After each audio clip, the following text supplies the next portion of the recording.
episode 90 of Off Script with Trish Glose, intimate interviews and fun conversations with interesting people. In front of my microphone today, I have my lovely dear friend, Ashley Myers. Hi. Hello. Thank you for being here. I'm so excited. I forgot to ask you, I ask everybody, like, what's your title these days? Like, what's your title? I feel like probably restaurateur is like the most accurate title for me right now. Yeah. That's really what's taking up a lot of our time. But you've had lots of titles over the last just what, like decade, really? Yeah. Okay. Yes. Okay.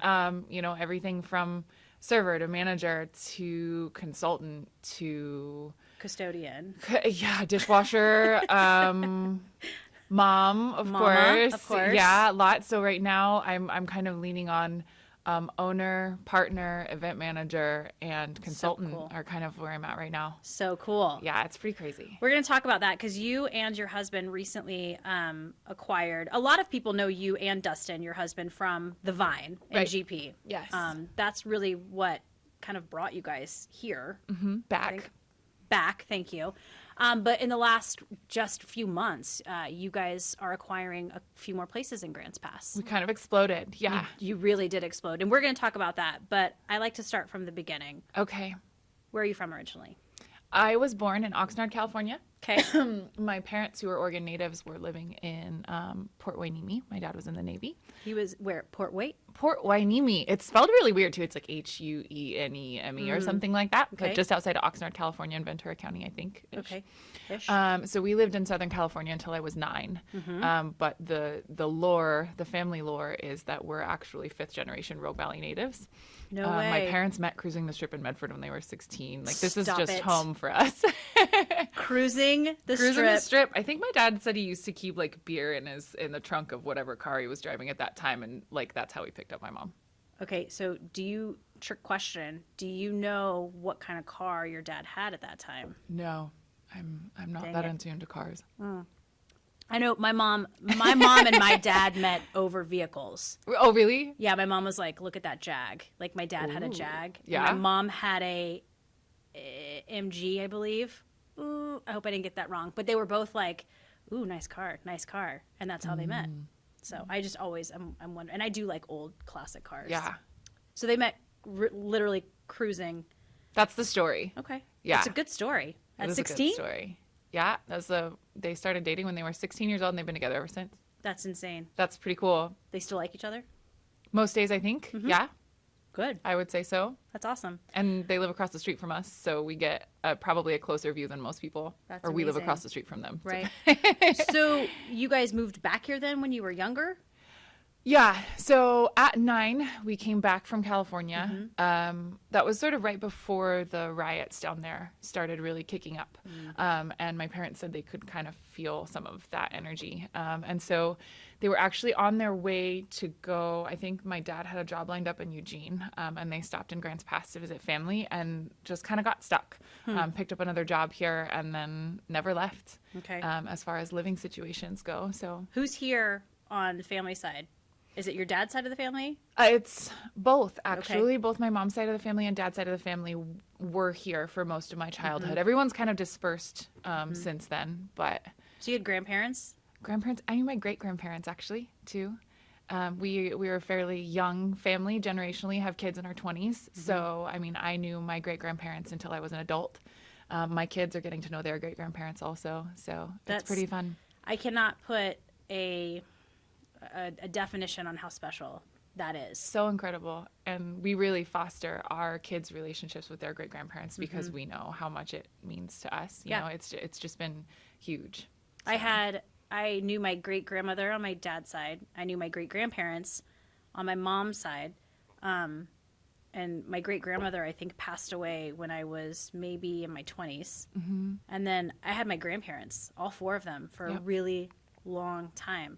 And I just, there's something so special about that relationship. Big time. I completely agree. And I think getting to know that as an adult, like I think as a kid, as I was only child, only grandchild, only niece on my mom's side. Mm-hmm. So as a kid, it's kind of a receiving relationship, right? Like you just receive all that love. But as an adult, especially being the only on that side, there is such a special relationship with both my aunt and my grandparents on my mom's side for having been the only one. And Right. yeah, it's pretty crazy. But those are really special relationships to have as an adult. And I feel like in your grandparents' eyes, you can do no wrong if you're a grandchild. I don't know. You could probably ask my grandparents if I've done a couple of things wrong, but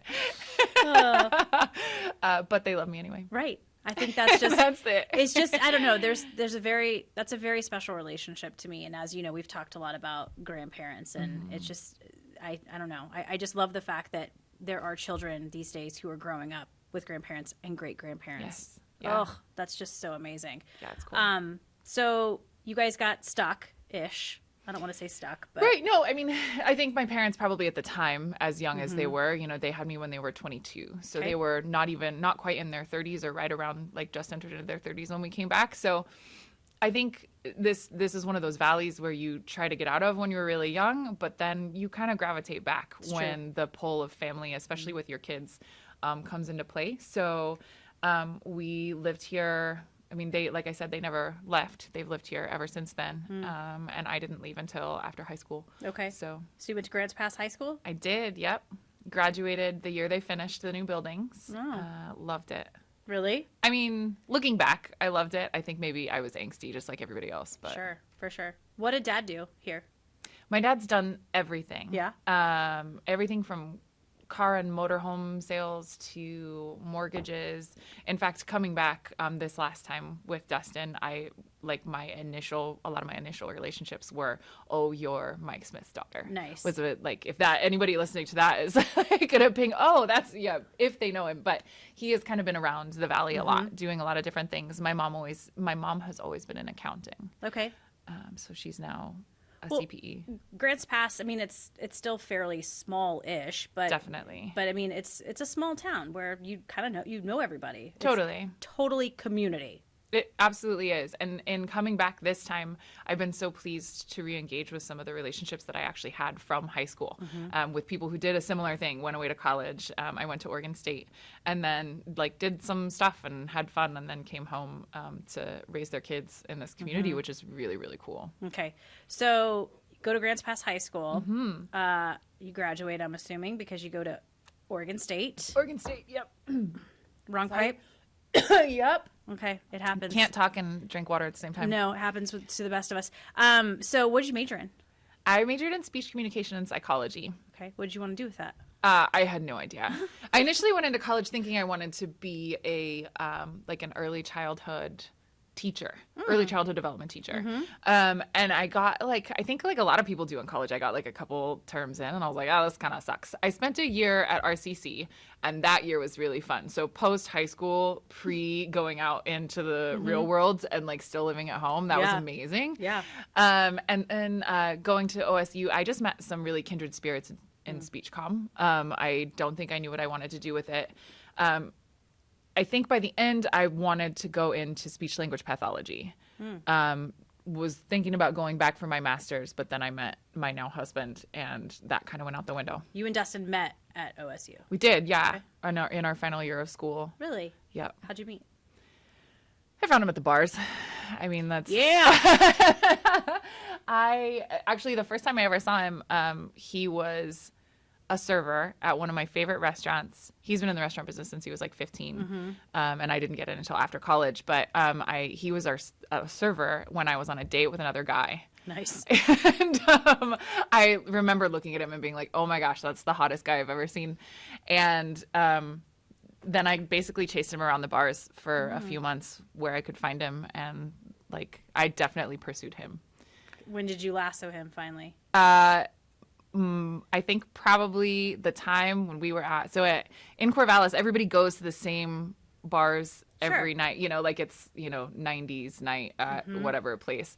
So we ended up at this one place and we were dancing and it was 80s night, and he said, we went outside to get some air, and he's like, if you would really like to listen to 80s music, I can put some on my computer at home and we can listen to it away from this place, basically. And it was done for after that. Basically. Nice line, I know, Dustin. Right? So good. Yeah. How soon do you guys get married after that? Actually, not for a while. Okay. So we were together for a year and a half before we got engaged. I told him, we moved in together 6 months after we met, and I told him that if this worked and we could actually live together, that we were going to get married. So he knew that he knew that I was trying to rein him in. But then a year and a half after we got together, we got engaged, and then a year and a half after that, we got married. Nice. Yeah. And did you guys, what at this point, because you're graduated, Yep. what do you guys want to do with yourselves? We really wanted to travel. So we moved to Portland the year after graduation and worked a summer there. He was at the Heathman and I was at Papa Haydn, two both like really legendary restaurants there. I had started my restaurant career when we were in Corvallis. Basically, so the year after college, backing up a little bit, I worked for AAA for a year as an auto travel counselor. I thought I wanted to go into that kind of travel, and I hated it. Yeah. Like I was falling asleep at my desk every day at 3 p.m. Ugh. And so he brought home, and of course making like just above minimum wage. He brought home a paycheck that was like 4 times what mine was, and we had worked the same amount of hours. And I was like, I can do what you're doing. So I got a job as a hostess with a college degree at McGrath's Fish House. Within 6 months, I was a server. Within a year, I was a server trainer opening a new location for them. And while that was not a great experience because I basically freaked out, I was hooked on the restaurant business. You freaked out being a trainer? Opening restaurants is really high pressure. Yeah. So I've since done it multiple times, but at the age of 22, new in restaurants, I mean, being an only child too, like I was still pretty fragile, I think would be a good way to put it. And not having grown up in restaurants in the same way Dustin did, there is a layer of thick skin that you sort of have to develop in this business. Totally. And at the time, I was still figuring out, I was still very sensitive and like I said, kind of fragile. And so being in that high pressure environment, you're working, 17-hour days with really limited food supply. I have a very sensitive metabolism. That was really hard for me. It sounds silly in retrospect, but, just the grind of it all and like being again brand new to the system and being responsible for training 40 servers in a brand new restaurant. I basically had a panic attack on friends and family night and went home after that. But that's not unusual. They hire more server trainers than they need for those openings. This isn't necessarily an extrapolation to all restaurants, but this particular situation, so that when someone does crack, they can send them home and they still have enough to support the system. So corporate training like that is just really high pressure. So I've talked about this before. I was a hostess and a server at Chili's. I love Chili's because it's incredibly nostalgic for me. I had moved out to Vegas. There was a Chili's opening. I needed a job. I was 16 and I became a hostess. And it was, to this day, one of my favorite jobs on the planet. I feel that fits for you though. I feel like was a good with your hostess. energy, well, because you're smart and fun, and that all of that really connects. But it was brand new, so we had all these corporate trainers in from out of town. Yep. And it blew my mind how much goes into opening a new corporate restaurant. It's crazy. Like that. It's a lot of stuff. Super crazy. Yeah. So when we went to Portland, then I was at Papa Haydn serving. Dustin was at the Heathman, and I think that was a really great summer for us being there. And then we ran into some people that had lived in the Virgin Islands. We had mentioned that we wanted to travel, and so we were like kind of gearing ourselves up and saving money to basically backpack and work travel. Lovely.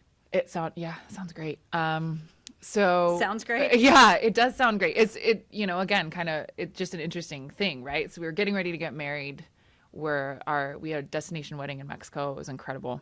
And the summer after that, we packed up all of our belongings in 3 bags between the two of us and bought one-way tickets to St. John. Whoa. That made my stomach drop a little bit. Did it? A one-way ticket. So we get off the plane and it's pitch black.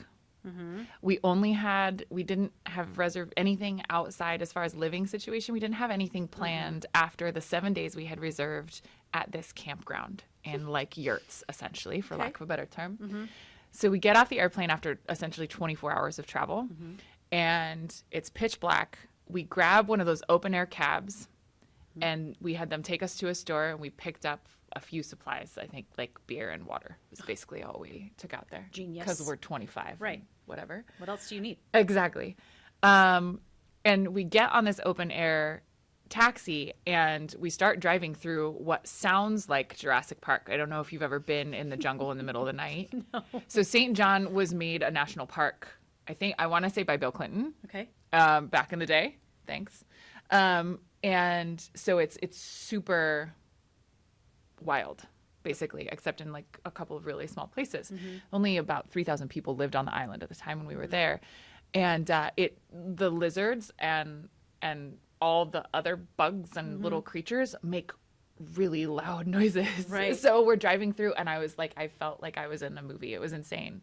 So we drive out to this campground. There's no one there, like, to tell us where to go. We probably wandered around the like entry area for 45 minutes.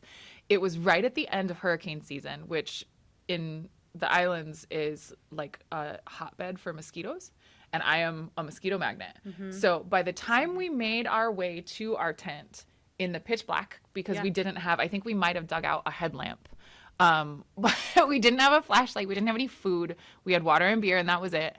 And our 3 bags between the two of us were trekking through, it was pouring down rain, trekking through the mud on this dirt road out to our yurt. By the time we got to the tent, I was covered in mosquito bites. I forced my new husband to throw up the mosquito netting that we had purchased just over my bed. I don't even remember whether or not I asked him to put it over his bed. And then I just sat there and cried because we didn't have any food, and we just traveled for 24 hours. And I was like, what on earth did we just do? Yeah, I mean, that sounds awesome. It was pretty bad. All that sounds really great. Yes. So St. John is part of the islands where, let's St. Martin, St. Bar, all those, or no? No, that's the Bahamas. Okay. I'm pretty sure. So, and correct me if I'm wrong, guys. By the way, that's not. Don't. don't. I am not. I mean, I we're can not look it geography. We could Google it. It sounds Yeah. really Googleable. This is why I bring my phone down here now, because I like to just say random things, and Right. it's not true. No. So the U.S. Virgin Islands consist of St. John, St. Thomas, and St. Croix. St. Thomas, that's St. what Thomas I was is the one thinking you're of. looking for. That's where Yeah. the airport is. Yep. It's the smallest of the 3 U.S. Virgin Islands, Right. which are located So- in the Caribbean. There we go. There we go. It's teeny tiny. And I forgot to mention the part that we actually had to, we got off the plane on St. Thomas, had to get on a ferry, Right. took the boat over to St. John, and then we caught the open air taxi. So there was Okay. a little bit more before that. But woke up the next day, mosquito bites and all. Tears dried, went to go get, there was like one place where you could get drinking water. And when we walked out and turned left from our cabin, there was this really picturesque, like totally indescribable framed view of the ocean. There was like this beautiful white powdery sand path and the most crystal clear turquoise water and like the jungle trees hanging over the top of it. And we were hooked. Just done. So that made it all worth It was it. all worth it at that point. Yeah, it was amazing. And we lived there for a season, Okay. which is a little less than a year. Doing what? Bartending. So we figured the one-way tickets were our way of forcing ourselves to do things like find a job and get a house. So 3 days after that wonderful tent experience, we ran into, I loaned my hairdryer to some girls that I met in the community bathroom where the tents were. And they're like, hey, we're going into town. We have a car. Do you guys want to come? This is why you're nice to people. Yes, this is why you loan the girls in the community bathroom your hairdryer. Less- Yeah. Especially girls, young girls. This is why you're nice to other girls. Yes. Don't be a mean girl. Loan them your hairdryer. Be nice. Karma. We're All right, still sorry. friends to this day. Shut up. Yes. Well, like Facebook friends now, distant, Still. but we're still in contact. So essentially, I say that word a lot. I'm sorry. I mean, like Essentially? maybe it's the word a day, essentially. I say Word of the essentially a day. lot and apparently. Apparently. And my husband always makes fun of me because every time I say it, he's like, apparently. Like he just does this high, dorky voice. And I'm like, okay, I get it. I'll stop. Anyways, essentially, you can say it as much as you want. Sweet, thanks. Yep, Except you're that it's being recorded. It's all right. That's not as fun. I say, usually after a good story, I'll be like, that's so awesome. I say that constantly. So you're in good company. It's fine. There's no problem with being affirmative. So we hopped in their car. Again, we don't know these people at all. And they're from Massachusetts, so they have amazing accents that we instantly fell in love with. We were kind of odd ducks as West Coasters in the VI. It's sort of like the East Coast Hawaii. Yep. So we hop in the car, we drive through like little herds of donkeys on our way into Cruise Bay in St. John. And they're like, hey, before we go explore, we just have to go stop at this house that we're going to rent to place a deposit. Turns out they had found this really cool furnished apartment that was like a 3-bedroom apartment that they were renting with a friend of theirs. And while we were there, we just happened to ask the woman who owned the home if they had any other units. And she was like, oh, yeah, we have a studio upstairs that you guys can rent, fully furnished, all utilities included for, at the time, I think it was like $700 a month. And we had saved up so much money. I think we paid like 6 months rent ahead. No way. Should I stop turning away from the... Yeah, maybe stop turning away from the mic. It's okay. You don't have to get that close. Don't Mariah Carey it. That's what I say. I will stop turning away. It's okay. So we moved into the apartment upstairs. So that was 3 days after we got there. We had a place to live in 3 days, and we had the jobs by the next day. Serendipitous, isn't it? Totally. The first places that we both applied, mine being Woody's Seafood Saloon. Look it up if you haven't. It's where the Kenny Chesney video, I can't remember which one, was filmed. I worked at Woody's Seafood Saloon. Woody's. Okay. Still there. Still same name. Nice. And then Dustin got a job at the bar, like literally across the street. So in between shifts, we could like hop back and forth. But we figured anything that happened that quickly and easily was meant to be. So we stayed. Yeah, I agree. I mean, that's a decision. Check. Yes. Done. And I got to Right. move out of my tent. That's good. Which was a big thing. Yeah, mosquitoes. Yeah. Yes. That was bad. So did you guys not want to work at the same place, or was it just that's how it happened? You worked there, he worked there. I don't think that was even on our radar at the time. I mean, working together now is just a totally different monster. Good monster. But at the time, it was just natural for us to apply at different places. I think Woody's was really well suited for me. And I think the place that he worked was really well suited for him also. Was this a thing that people come down to these islands and work for a season? Yes, very much so. Okay. There's definitely a large community of what we call expatriates who populate the islands that are not local. Locals are called West Indians. Yes. And so they coexist with the expats who come down from all over the United States or other parts of the world for that matter. But most of the population that we lived and worked with on St. John were from basically Texas east in the United States, people from all walks of life, but all really kindred spirits, people who came down in a really similar way that we did, where it's like all I brought was my backpack and I'm here to live, not here to work. Like everyone who worked to support whatever they were doing outside of work, which is a really different world, I think, than what we have here. I mean, especially if you look at now us owning 3 restaurants or operating 3 restaurants and working as much as we do, which is, between 12 and 15 hours a day. There it was, I'm going to walk to the beach because we never had a car there the whole time. Right. I'm going to walk to the beach, I'm going to snorkel, and then I'm going to hit my bartending shift at like 5, and then I'll be up until probably 5 or 6 in the morning. Wow. And then like working? And then just go, well, I mean, you would close down the bar at, 2, and then you'd clean, and then you go out for drinks and food with everybody after. And then, multiple times I remember walking home at 6:30 or 7 a.m. That's insane. But you said you were living to work or working to live at that time? I would say working to live. Okay. Like I feel like what we do here in the States is a little more living to work. That like, you go to your job and then when you do go home, it's like a smaller part of your life and also maybe less important, It's like how much time do we spend at work versus how much time we spend doing the other things that we really love to do. I'm reading a book right now that's about Virgin Islands and people living there and West Indians like all over it. So, and then you're an expat? An expat, yeah. An expatriate. Correct. Interesting. But the USVI is perfect for people like us because it is a U.S. territory. Right. So we could still do our taxes and we didn't have to get work visas and stuff like that. So like if we wanted to go to the neighboring British Virgin Islands, we would have had to have gotten work visas to go over there. And how were you accepted? By the expats? Really well. By the West Indians?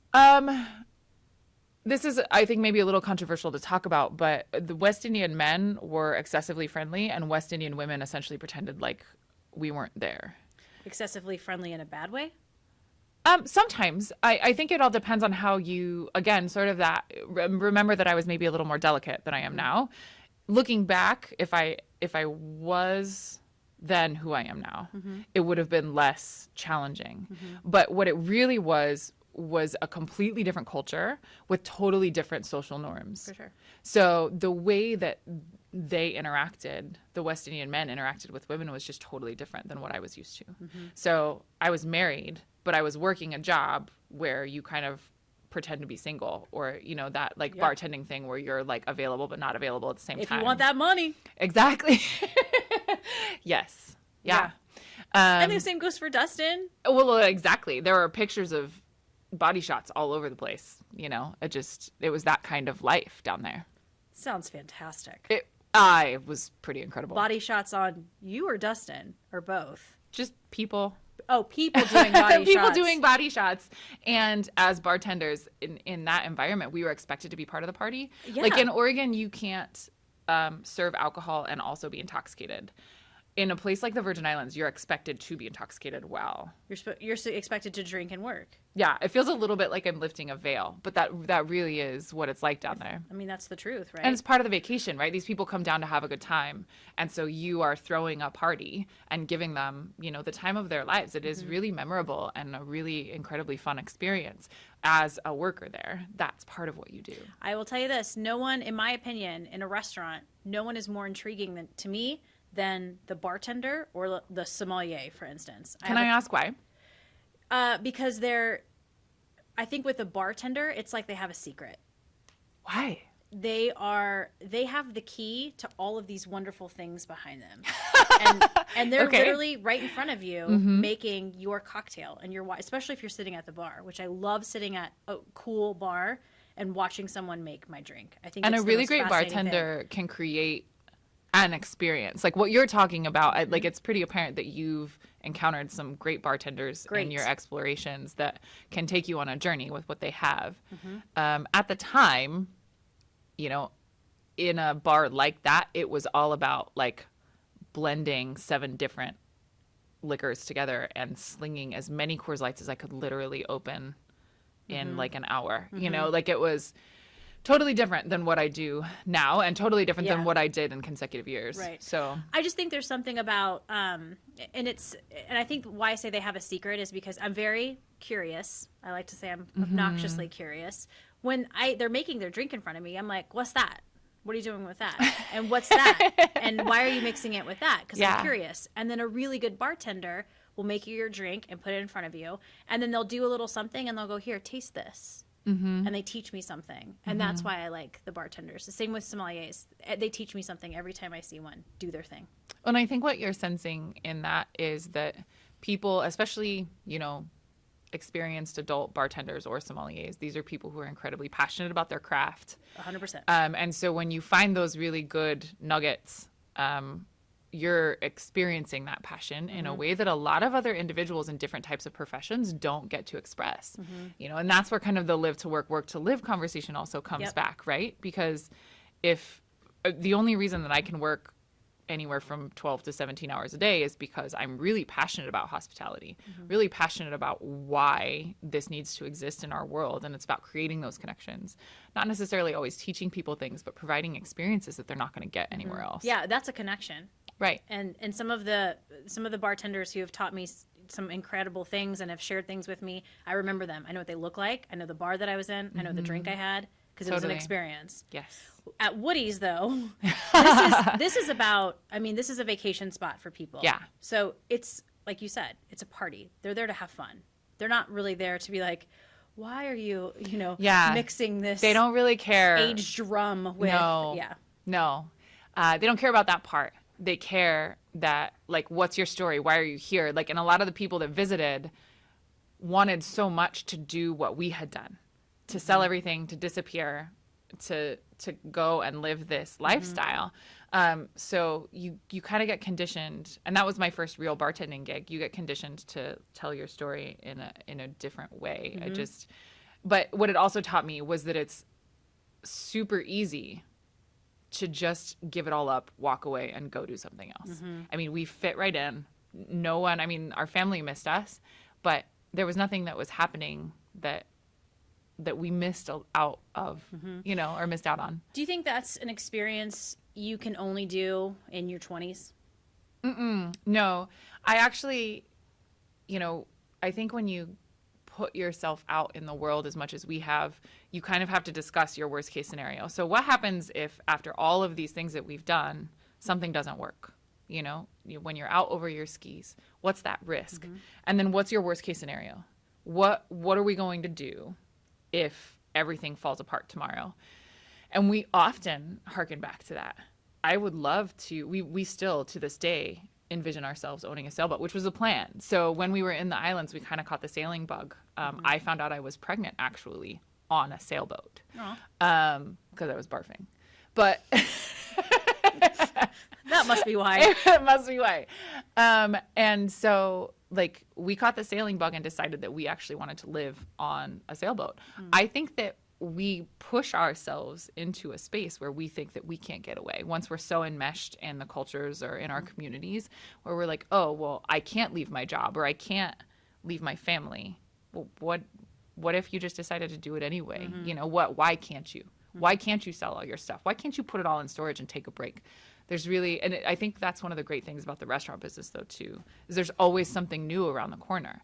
It's a really marketable skill. I'm sure my mom cringed when I went into restaurants after getting my college degree, but there's always something else. There's always somewhere you're needed. So you can't just pick up and move somewhere else and do something different, which is what we did after St. John. Okay. Which was? We moved to Lake Placid, New York. Okay. Pregnant, 3,000 miles away from my family in a place where we moved, again, same 3 bags of clothing, right? Which in the Virgin Islands where it doesn't get below 70 is tank tops and tiny shorts. It snowed 3 days after we arrived on like May 31st, like a gigantic, like quarter-size snowflakes. Moved there, worked in restaurants. I quit restaurants and did retail for a little while I was pregnant. And we were going to stay. Made some really great connections on that side of the world. And we're talking about maybe opening a restaurant with some folks that we knew. And I, again, like just got called back home kind of, you know, like I'm so far away from my family, getting ready to have a baby for the first time in a cabin that had carpet in the bathroom. And No. in a place where it gets to be like 25 degrees below zero and sometimes your car won't start. So I kind of put the kibosh on that and was like, we need to come home. You homesick too? I think fearful more than homesick. Okay. Dustin, the economy in Lake Placid wasn't amazing at the time. In the sense that it's a really, again, another small community. And Dustin was working 2 or 3 jobs just to keep us going. And I was picturing being in this cabin. I mean, our eldest son was born in November. So it would have been in the middle of the winter. I would have been all by myself. We had a Toyota Corolla at the time. Like, how is he going to drive around in the snow? Yeah. And what if something happens to me and the baby? And like the anxieties that you have, I think, as a first-time mom versus a second-time mom. Like, you know, just I was so afraid, I think, that something would happen. And I wanted to be next to my mom, who was one of my best friends, you know. So my person, she's my person. So you guys left. We left. Okay. And you go back to Grants Pass? We came back to Medford, actually. Medford, okay. My family connections put us in contact with the owners of Four Daughters. And Dustin had a bartending job at Four Daughters when we came back. So we were there. I didn't know he worked at Four Daughters. About 6 or 8 months in, he took a management position there. So he was GM and I was bartending there. That's the first time we worked together. Okay. Okay. And then that's also where we got pregnant and had our second son. Okay. So is Dustin from Oregon? No, I think he likes to say he's from all over. But I mean, he's lived in Washington and Reno and Portland, and they moved around a lot. He graduated from Tigard High. Okay. Okay. So does he consider then Oregon kind of like home, or? I think now in some ways because this is probably one of the places we've lived the longest as adults. That makes sense. You know? Yeah. So I think Dustin's unique in the sense that he considers home wherever his family is. And so as our families have kind of scattered and then come together and gone kind of back and forth with that, I think that's what he calls home. Okay. So you guys are working at Four Daughters together. Where did this idea of having a restaurant come about? So we actually went away for a while after that. So we were at Three Daughters for about 3 years, Four Daughters, excuse me, for 3 years. And about 6 weeks after Race was born, that relationship dissolved, and Dustin went down to visit his father in Walnut Creek, California, which is in the East Bay. Yeah. And he was like, hey, can you send me a copy of my resume? And we did the same thing. We picked up and left. I mean, he had a job before I moved down there with our 2 sons, but I basically relied on our family to pack us up and move down. What was the job? To Walnut Creek. He was a bartender at a spot called Vaudeville in Walnut Creek. Okay. Which is a wine bar. So he really, really loves the restaurant world. Yes, he can't. I mean, and I've heard you get bitten by it. Like you get bitten by restaurants and bartending and cooking and serving and chefing, and you just. Yeah. I've been thinking about that a lot lately. Like, why are we doing all of this, and how do we keep coming back to this space? And I think it has a lot to do, I mean, with the hospitality, like we talked about, and really creating those really great experiences for people. But I know for me, and I think he would echo this a little bit, that there's this really incredible gratification that comes along with the energy that's in restaurants. It feeds you in the same way you feed it. And, you know, when you have a restaurant that's running even reasonably well, it doesn't have to be like amazing. It just has this incredible power. And doing something well in a space where people can see it is, I think, also something that's really gratifying. And then affecting others is kind of, I would say, a way that he would describe how he really enjoys the restaurant business. I think you have to really like stress. I mean, you have to feed off of high stress at times. Yeah. Yes. Like there's an we adrenaline. Must. Yeah, because when you've got, you know, as a server, I know when I have 8 tables and they all get sat for the most part at the same time, and you have a bazillion things going on in your head. It's crazy stressful at the time, but then you look back when it's all done and you're like, oh, you feel like Wonder Woman. Totally. And I think that it's also there's an infinite learning possibility in restaurants. I mean, so, you know, we're servers, we're bartenders, we're server trainers, we're dishwashers, we're bussers, we're doing all of this stuff. And so what's the next step? You know, like he tried to get out of the business a little bit when we were in the Bay, and I was working in San Francisco and Oakland and just loving it. And he thought about getting out, and it was a grind, and he just didn't love it in the same way. And so we got word that there was a restaurant for sale in our hometown, and was like, let's just look at the numbers, just sort of out of respect for our family. And it turned out that it was right around the corner from the house I grew up in, and that there was a house across the street that was open for us to rent. And so we jumped on it. But that was the next step for us, right? That infinite learning possibility. You can only learn so many things as a server, and then eventually you kind of then you go on to the next thing, you're bartending or you're managing, and then ownership was the next step for us. How long were you in the Bay Area? 3 years. 3 years. Okay. And he was working at the same place, or did he hop around? He was at Vaudeville the whole time. Okay. I hopped around a little bit more. I was at like a little Greek spot, and then I went down into Jack London Square in Oakland at Forge, which is a company that I hold very dear to my heart. And then moved into San Francisco to work at a steak lounge, serving incredible product. And that's where I caught my wine bug. And then back out and helped Forge open a couple establishments, one in Phoenix and one in Napa. And then that's when we kind of decided to come back. Okay. So this restaurant, it's in the Albertsons shopping center, which sounds very unglamorous when we talk about it like that, but it's true. But it paints a it's kind of at the end of a strip mall. Yes, essentially. And you guys are wanting to crunch the numbers really just because you're like, we owe it to our family to at least look at this. Yeah, because we were also looking at a restaurant on St. John at the time. Really? Yes. Wow. So it was a big diverging path. I'd say so. Yeah. But we also had 2 kids under the age of 5. Mm-hmm. And a big factor for us was how do we, because we were looking at, okay, Dustin would cook and I would manage, or we would find a cook and Dustin would manage and I would be with the kids, and we would have to homeschool because it was on the other side of the island from the school. And so just thinking about all of those logistical pieces, we finally got to the point where, having my parents close, and I've always been really close with my parents. Mm-hmm. That was a big factor in that. And also the numbers at the Grants Pass establishment were better than the ones in the VI. So that was a part of it too. When do you open the Vine? We took over the Vine. So it was existing. Yeah. It had been existing for about 5 years. Okay.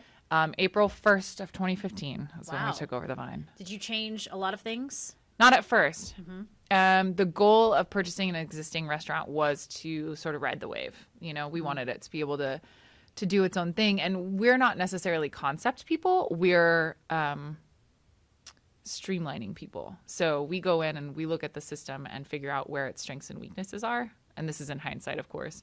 And then just make those tweaks and adjustments. We cut down the menu a lot when we first started, and just really focusing on what the restaurant was already good at so that we could maximize on that. Instead of, I think a mistake a lot of restaurateurs make is to try to do everything. Yeah.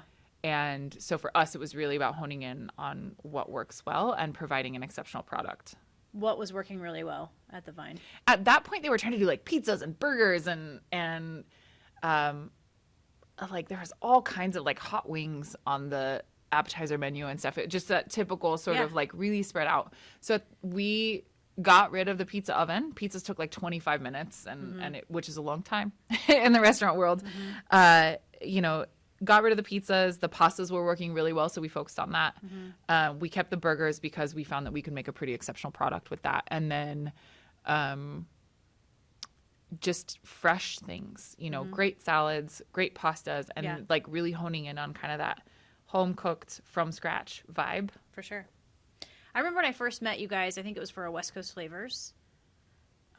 Was it that, or was it the time that you guys came in for dinner? Nope, it was West Coast Flavors because we have mutual friends in Chris and Danny Dennett. Chris, who owns Elements and Beer Works. And she actually shout out, love you guys. Yeah, love you lots. She actually suggested that we have you guys on West Coast Flavors. And I was like, great. And I think at the time, I don't remember what year it was, but you guys were like doing everything at the restaurant. Like Dustin was like baking bread, and you guys had a garden, and you were just going. Oh yeah, we had the farm for about a year. Yeah, which he said was insane. It was super insane. I mean, if you can imagine. So we initially had it planted by someone, and that was supposed to be our farm manager, but then it was not financially solvent to have someone out there managing it all the time. And we hit harvest, and we're like, oh, we'll just harvest it ourselves, which is super naive. Like anyone out there who runs farms could say. But we had invested a lot in it at the time. And so we have this half acre that we're cultivating, and it probably had 50 different types of tomatoes and like 4 different types of beans and potatoes and melons and zucchini. And zucchini, right? Like as a home, you need like a single zucchini plant as opposed to like we probably had 20. So like how do you get out? So we're going out to the farm at like 4:35 a.m. Yes. with our 2 kids who are like 6 and 8 at the time. Right. And they hate it. Yeah. Hate it. Of Like, course. why am I getting out of bed at 4:30 in the morning when I have to go to course. school later? And this is torture. Nobody turn me in, please.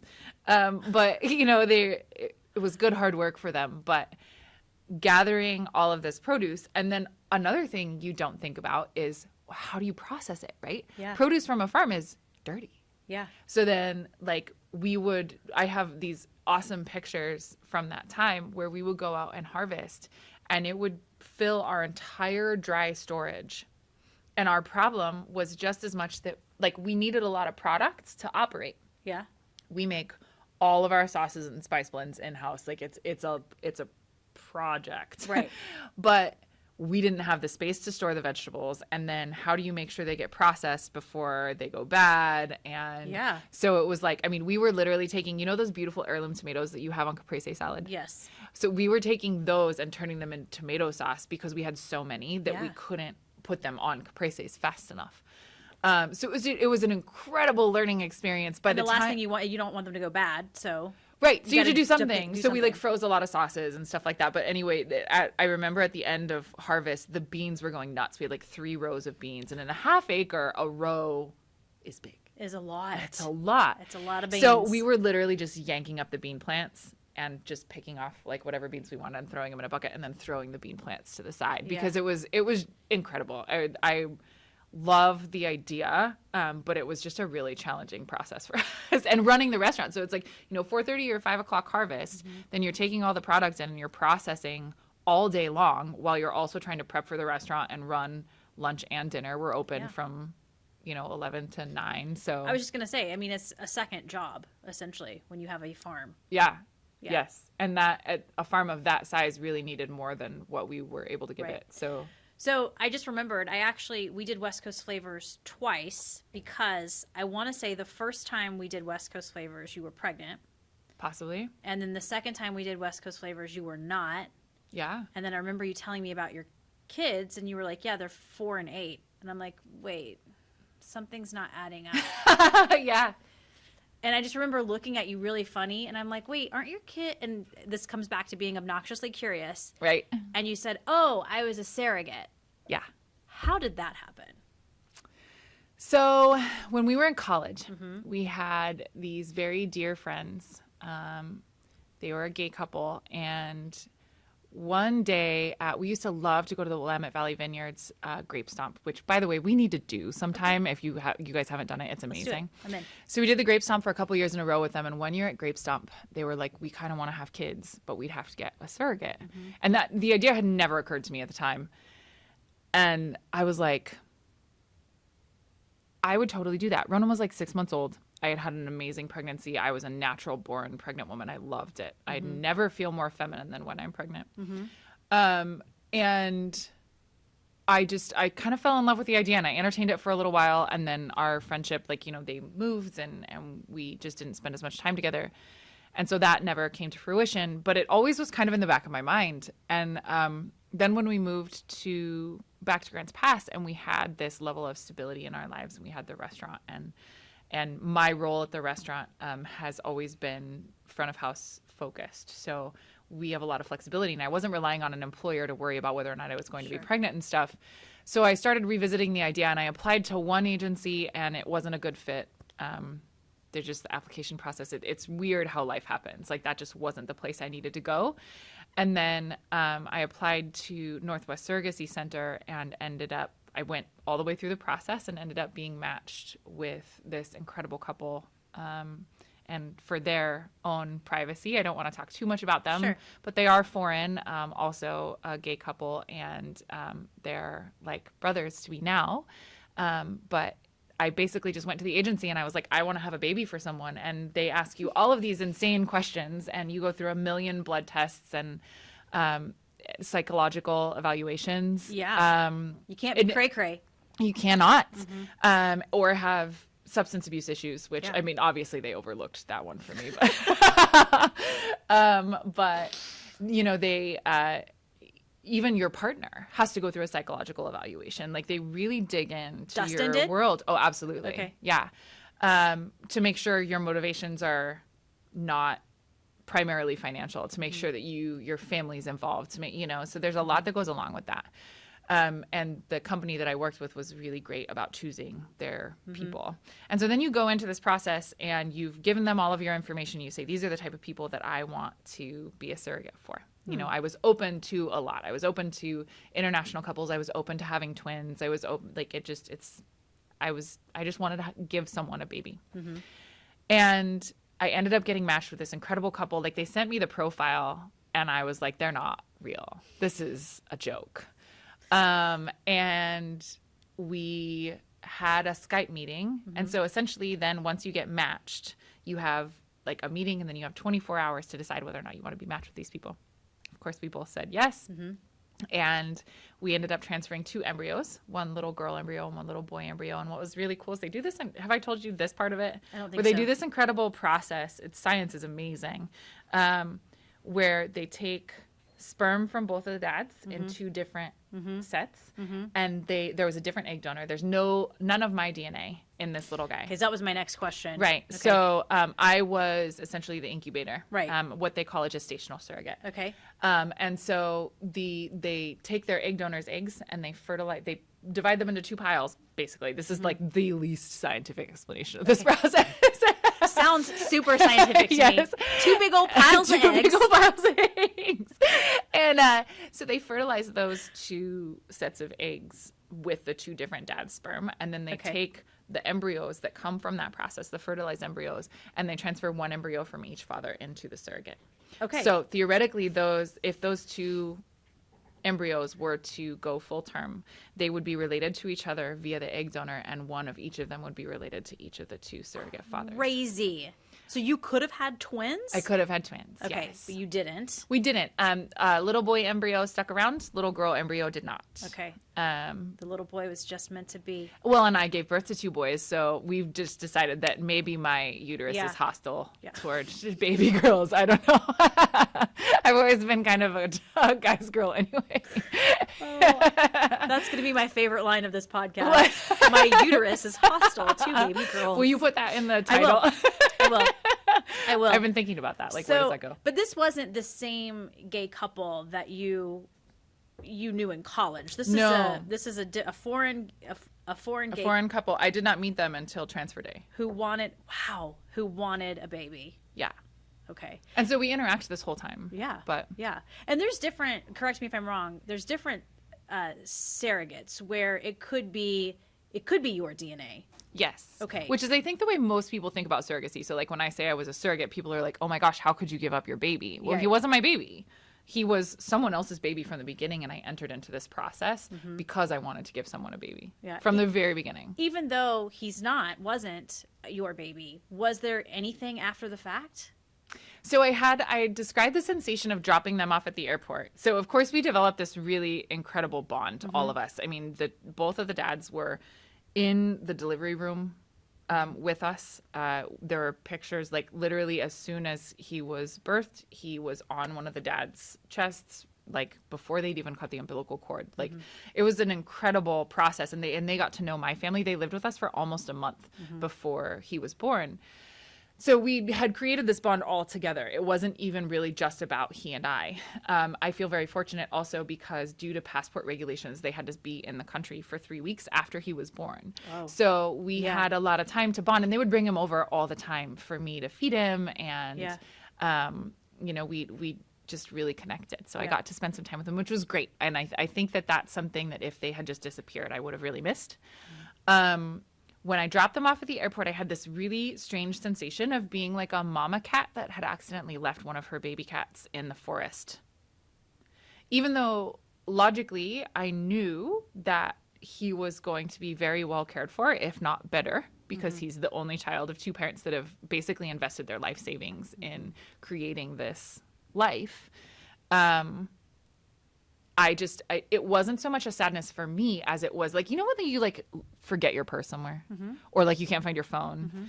That breaks it down really far, but that's the closest I can describe that sensation to anyone who's never felt it. It's almost like I'm forgetting something or I've lost something. Yeah. And so, but once they sort of settled into their lives and we continue to communicate, I still get pictures at least twice a week. It's been 3 years. They have visited. The best way I can describe how I feel now is that they are like brothers to me, and he is like a nephew. I'm like the benevolent aunt or like the fairy god aunt kind of thing. Like, and he knows who I am, and he also knows who his egg donor is, and they have also connected and visited, and she and I know who each other are as well. That's amazing. It's really cool. That almost makes me like cry a little bit. Well, I met them. Yes. I met all 3 of them. Yeah. And he is adorable. He's totally adorable, and I can't take any credit for that. but well, you can actually. A little of the nutrition piece, perhaps, but I think that if you look at it, I mean, some people think of it as like, oh my gosh, I could never do that. I could never give up something that like was that close to me. And when it's your kid, I think that that's a little bit different. But because I entered in this knowing, and we all as a family entered into this knowing what it was going to be. I mean, one of the boys asked me at one point, like, do we get to name the baby? And I was like, no, but you can name a goldfish, whatever name you want to name the baby. That'd be fun. What we ended up with was a really life-enriching experience. My children get a cultural experience that they never would have. They get to know these people in a totally different way. And what it's actually a really pure love, in my opinion. It sounds strange, but when you have, like, it was such a magical experience that I can't really picture it going any better than it did. Yeah. And so, yeah, I mean, we're connected to these people forever. And so my kids get extra. You also get this, you have taught your kids what sacrifice looks like. What selflessness looks like, I think, because I think we as surrogates do benefit from it. Like, there's an incredible heart factor. Yeah. But when you think about, like, what I didn't think about until after he was born was that I wasn't just creating parents. I was creating, then this will make me cry, aunts and uncles. I was creating grandmas and grandpas. I helped build a family, a multi-generational family, and to people who so wanted to love this baby. And when I saw, we kind of surprised their families by not telling them that we were going in to be induced, and they, like, sort of jokingly, like, didn't show everyone, and then they panned over to the baby and they panned over to me, and I didn't even know what they were saying because it was in a different language, but, like, just the emotion and the pure joy and love that came through that process is just, like, totally indescribable. Because, I mean, could they have adopted? Sure. But this is what they wanted to do. Right. And you were a piece of that puzzle. Totally. That's Forever. amazing. It's crazy. Forever. Forever. Yeah. Forever. Yeah. What a beautiful story. I've heard like the appendix of that story. I've heard like a little bit, but I haven't heard all of that. That's pretty amazing. And they've asked us to do it again. To have a little girl, because they do have still some embryos on ice. We're on hold. I mean, how can you run 3 restaurants and be pregnant? Well, let's talk about 3 restaurants. You guys are crazy right now. And before we get to that, we do have to talk about Sante Foundation. Yeah, and there's some life in there. There's a ton of life in there. Yeah. There was a position opened up, was that 2 years ago? Yep. Okay. Right around there. It was, tell me, it was like culinary officer? Yeah, so the official term is event officer within the Asante Foundation, which for those of us that don't know is a fundraising agency of the Asante Health System here in Southern Oregon. It's 9 counties. So the fundraising agent is just a group of individuals whose sole purpose is to raise funds for what is a nonprofit organization. Right. And the biggest fundraiser for Asante is Oregon Wine Experience. Okay. So I was presented with this incredible career opportunity where they're like, oh, you get to basically help throw this gigantic party and focus on food, which obviously we're really into at this stage of the game, and wine, which I was also really into at this stage of the game. So pursuing my sommelier certification and really looking into what that looks like for us as a family. And it was incredible. And I would also say this job really tapped into your ridiculous organizational skills, right? It was really fun to explore. It like in restaurants, you are a little more reactionary. You know, I don't think you always realize how many resources you have at your disposal because they're constantly being taken up by everything that needs to happen in this moment, whether it's a staff challenge or a guest challenge. You know, like you're always just filling in those holes and like, okay, here's another problem. How do we solve it? Here's another problem. How do we solve it? And it's very fast. What my position with the foundation allowed me to do was settle and look at a way bigger picture and figure out how I could help build that picture and help make it more efficient. And so I did find some aptitude for organization and efficiency and that was a really fun process. So it wasn't just about food and wine. It was also about how to help make this organization a better place. You get high off of that stuff though. Dude, I kind of nerd out. Yeah, not kind of. You and probably our other dear friend are easily, yes, the only 2 people in my life who we nerd out over planners. Dude. Yes. And notebooks. Yeah. Like how many planners have we been through as a team? Yes. Like, have you seen this one? Have you seen this planner? And I told you years ago, the three of us should create our own planner, because I know what I want in a planner. You know what you want in a planner. Carrie Powell knows what she wants in a planner. We also nerd out over pens. Mm-hmm. And you introduced me to the erasable pens. Dude, the friction pens. Can't if you go guys back. don't have, if you don't have one, pick it up right now. Yeah. You can find it on Amazon. Yeah. Game changers. Absolutely. Which is so funny to think about things like that. But like, the world is a crazy place. And when you can find those little bits of joy, like that's your jam, right? Well, and when we're all on this, when our phone. Which you're pointing at your phone right now. Yes. Yeah. And everybody can kind of put appointments and stuff in here. I don't do this. Like, I need a piece of paper in front of me with a calendar and dates and times. I tried to go all on my phone digital. I couldn't do it. When I tried to do that, I felt like I was I couldn't get a grasp on it. Same.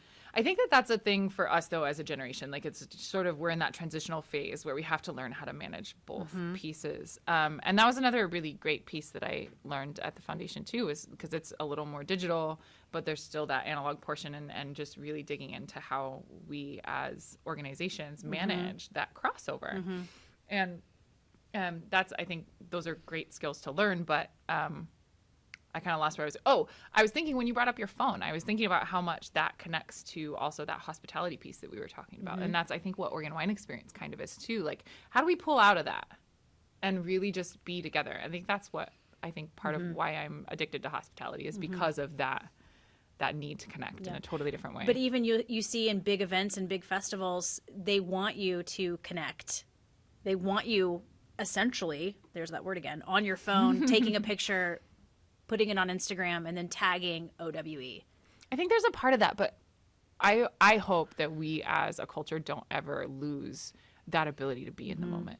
Same. Because it's so much, I mean, you're there. It's so much better to be there. Yeah. Like, looking at pictures doesn't even remotely do justice to the amount of energy that is in that space. Like, the tears that come to your eyes when somebody spends $16,000 on a Labradoodle for children's health. Like, how do you surpass that? Right. You know, I mean, the wine is great and the food is wonderful, but how do you get any better than people just being generous? And at the same exact time, the Labradoodle goes up for that amount of money. On that stage are children who have benefited from a local hospital and the Children's Miracle Network. It's pretty incredible. And they're like, oh, that money's for the next kid who's going to come along. It's just, it's a pretty amazing, I don't want to say pretty amazing, it's an incredible event. It really is. And to have the opportunity to be a part of the team that helps make those experiences enhanced, right? So, like, I don't do the fundraising. I'm not there to make sure that Labradoodle sells. I'm there to make sure that while you're enjoying yourself, that sort of base need to eat and drink becomes an enhanced version of what you actually need, so that your overall world, your energy is like way higher, and you can get to those other places of philanthropy. Stimulus overload. Totally. It absolutely is, especially with all those people. Yeah. All the people and all the wine. Holy cow. So much wine. You were working at Asante when these restaurant opportunities came up. Yes. Did these come from Dustin? So my husband has a really interesting ability to just sort of put out there in the world that he's ready for something, and then it just arrives. It sounds like it.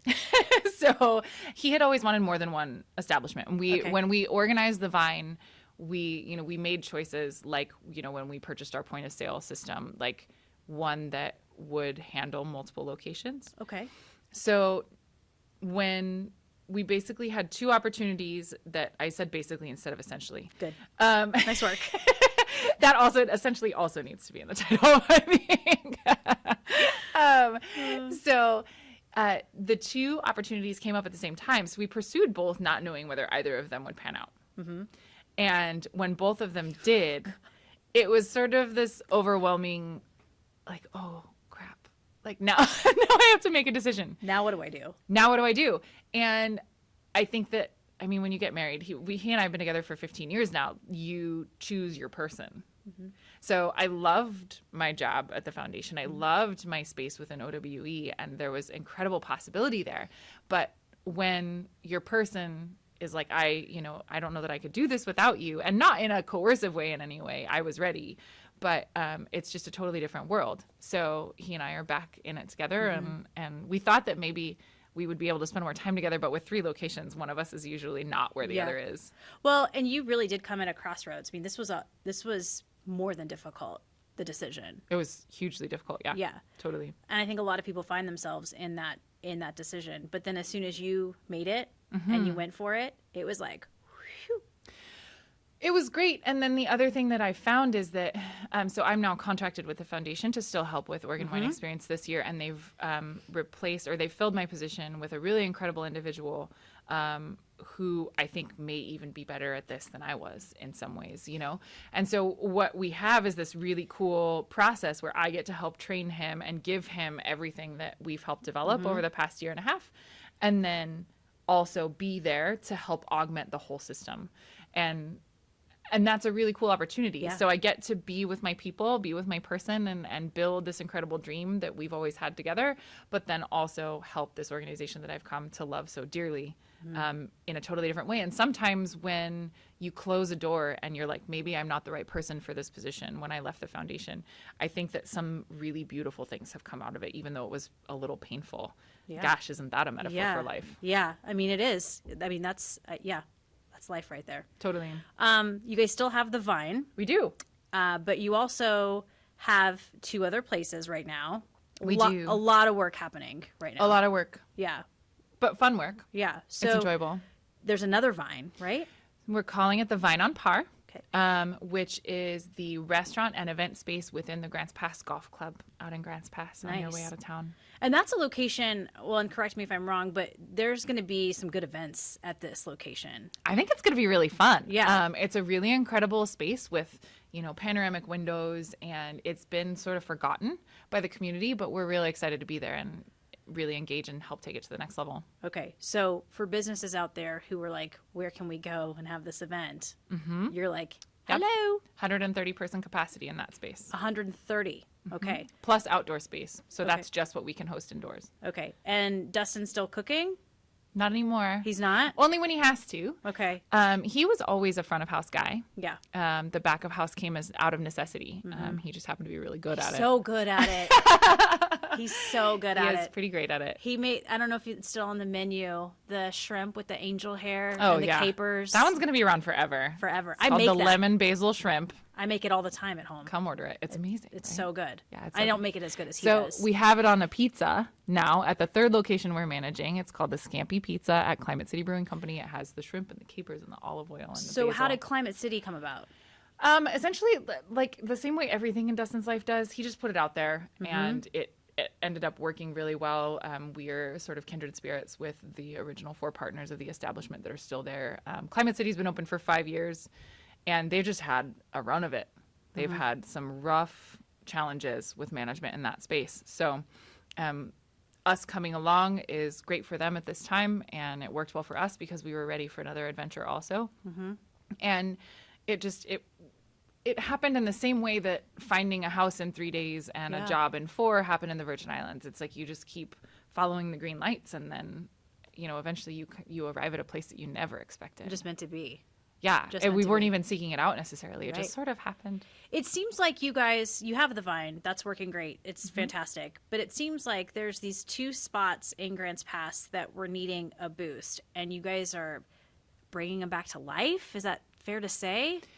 Yeah, I think that they had life, but that the life didn't. I don't know. I think the way we work our business, or the way we've really invested in the Vine, is to build a community space.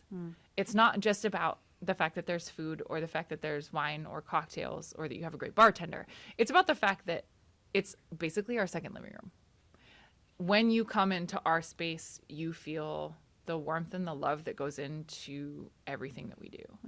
And I don't think that you can always create that, or that every organization has that. And so I don't necessarily think that either of the organizations were the worse for wear without us, or maybe they were, but like, it's just a different energy that we come into these spaces and we're investing. Like, Dustin doesn't do anything halfway. We don't do anything poorly. Anytime we enter into a situation, our goal is to do it to the best of our ability. Sometimes, and I think that should be everything, like that's how we approach everything, but sometimes the best of your ability is 75% of your maximum ability. I may be distracted by something else, or maybe things are rough at home, or maybe the kids are having a hard time in school. And that means that I'm only operating at 60 of my capacity, 60%.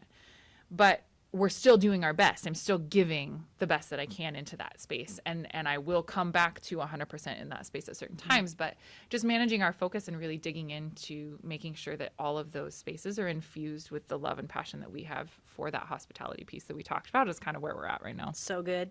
I think I mentioned Dan Marca almost in every podcast, but I can't help it. Shout out Dan Marca. He told me a long time ago, dancing is the extension of his living room, and that's their goal.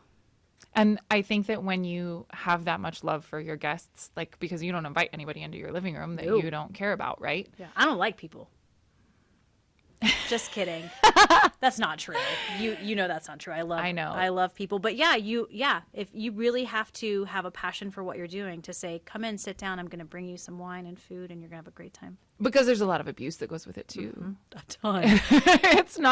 It's not all flowers and roses and perfect execution. It's turnover and it's staffing. And we went from 19 employees to 50 employees reporting to us in like a month and a half. And it's not something that no one's ever done before. Like, I don't think that we're like some sort of crazy pioneers. It's something that we've never done before. Mm-hmm. And so for us, there's that, again, we talked about that exponential growth possibility. What's next? How do we find the next thing that makes us stay stimulated and growing and changing? And, you know, if this piece of the business isn't doing well, how do we either get better or outsource, you know? And so there's so much possibility, and there's love and passion and energy, and it's such a crazy experience. Yeah. Well, congratulations. Win, lose, or draw. I think win. I mean, it's a win no matter what happens in our book, because I think that we have curated an ability to learn from every experience, and it's crazy. It's pretty awesome. Well, again, congratulations. Thank you. But people all over Southern Oregon can go see you guys at the Vine. Wherever. I mean, don't expect either of us to be anywhere at any given time at this stage of the game. but the energy is there. The energy is there. Yeah. Yep. Okay. At the Vine, at Climate City Brewing Company, and at the Vine on Par. And the Vine on Par is open to the public, which is like a weird thing that people don't know. But this isn't just a public relations podcast, Trish. Well, it can be. You're my friend. I would do anything for you. I appreciate that. But people can go to the Vine on Par. Yes. Okay. And it's a golf thing. Yeah, I figured that.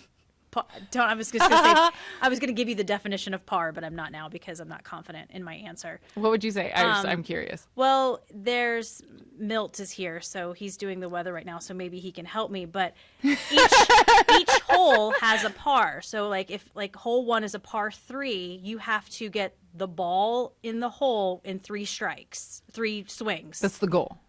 Well, yeah, or you could go less than that, and that's It's a birdie. a birdie. See? Or you could shoot like a 15 or 20 like I do. Okay. You'd be really embarrassed. Which is me at mini golf, basically. It's just like, how many was I supposed to get?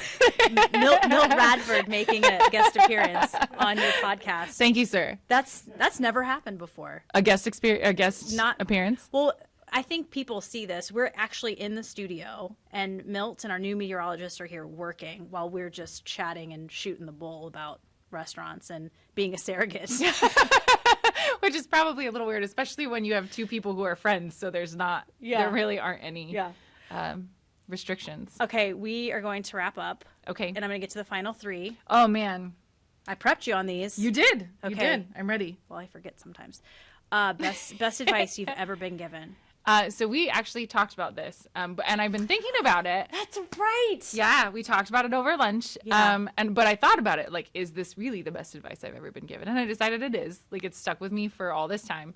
So late in my high school career, I was very political. I was in a space exploring, like social norms and how do we do right by the community at large as a global community, not to overuse the word. And I was having a conflict internally about homelessness and giving. And I went to a teacher who I had confided in other times also, but essentially was like, how do you give to a homeless person knowing that they might spend it on like drugs or something? Mm-hmm. Like, You want them to spend it on something that's going to make their life better, not make it worse. And of course, again, let's not forget that I'm super naive at this stage of the game. Right. And he said, you can't ever make a decision about how that person's going to receive your kindness. You can only give the kindness to the best of your ability and then release it, knowing that in your heart, you've done your best. And what they do with it is up to them. And that's on their conscience, not yours. And what I said when we had lunch, and I think what I've continued to ruminate on about it, is that that's actually, you can take that to anything in your life. In this conversation, whatever my best is for you, that's all I can do. And how you take it or how it gets received by others, if they're weirded out by the fact that I was a surrogate for a gay couple, or they don't understand why I would want to operate 3 restaurants and not spend as much time with my kids, like, I'm doing my best. And what more can you give? How others receive it is not your responsibility. Yeah. No, it's good. We were talking about the final 3, and I said that best advice, and Ashley looks at me and she goes, what's the best advice you've ever been given? And it was totally like, no one's ever asked me. So I had to actually think about it. But we went around and we all said our best advice. Okay. So can we turn the tables, and will you tell us what your best advice, the best advice you've ever been given? No one's asked me this, so thank you. I have a couple. I have 2. My mom told me a long time ago, because when I was very little, people would say, Trisha, you're so pretty. And I would go, I know. Like, that's how I would respond. I could totally see you saying that. Can I have a drink of your water? Yeah. And she told me at that time, I was maybe 5 or 6. She said, sweetheart, you are a beautiful girl. You're very beautiful on the outside. But if you're not beautiful on the inside, the outside doesn't matter. And that has stuck with me my entire life. I had a college professor, Travis Lynn. He has passed away. Broadcast. He was a crazy, insane radio guy. Like, that's where kind of the roots of journalism, newspaper, and radio. He said, what separates an amateur from a professional is attention to detail and a sense of routine. And those 2 chunks of advice have just followed with me, personal and professional.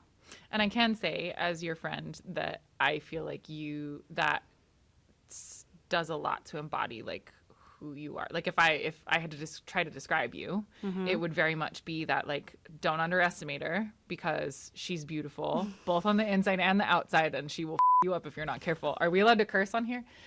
But that also you have an incredible attention to detail, and you know, you described some of your routines and stuff. So you've taken all of that advice and put it into your world, and I think that's pretty awesome. You're the best. Awesome.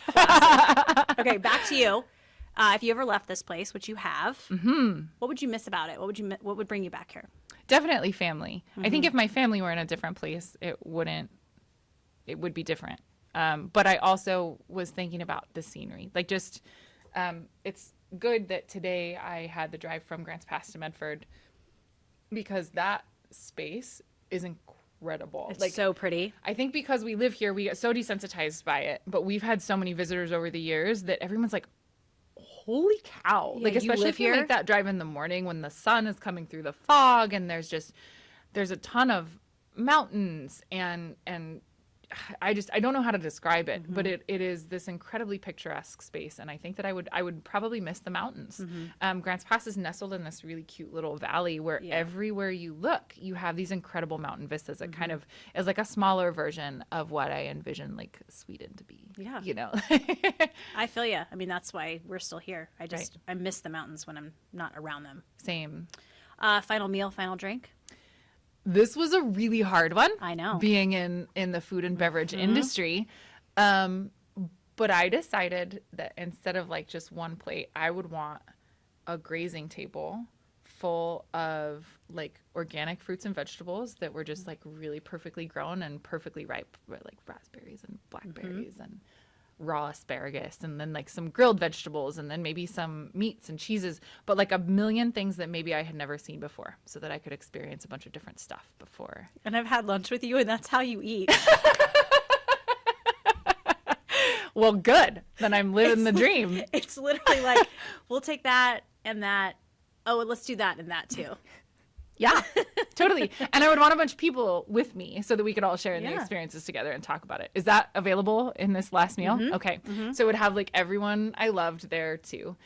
And then we would most definitely be consuming a bottle of the 1983 Le Grand Dame, Tête de Cuvée, champagne, just like all the champagne, basically. If I could, I'd picked 1983 because that's the year I was born. And I think that experiencing something right before you were about to pass that was created the year you were born would be really incredible. Very poetic. But like if there could be a Tête de Cuvée from every major champagne house in France, I would be like, I could literally die a happy girl after that. Bubbles all around. Bubbles all day. Okay. God, you're the best. Doesn't that sound great? This is why we're friends. Can you guys help make that happen for my birthday? Yeah. I feel like that's a thing. Maybe not the Tête de Cuvée part. We can skimp on the Grazing table and bubbles. grazing table with all the things and just bubbles. But super fancy. Can we get dressed up? Yes, please. Okay. Mark it down. Everyone mark your calendars. I was born in July, so that's beginning of July, July 9th. It's going to happen. Lots of ice for all those bubbles. It's going to be a really good party. If you're like listening, yours was. Oh, that was an epic birthday party. It was good. Yeah. 40. Bring it on.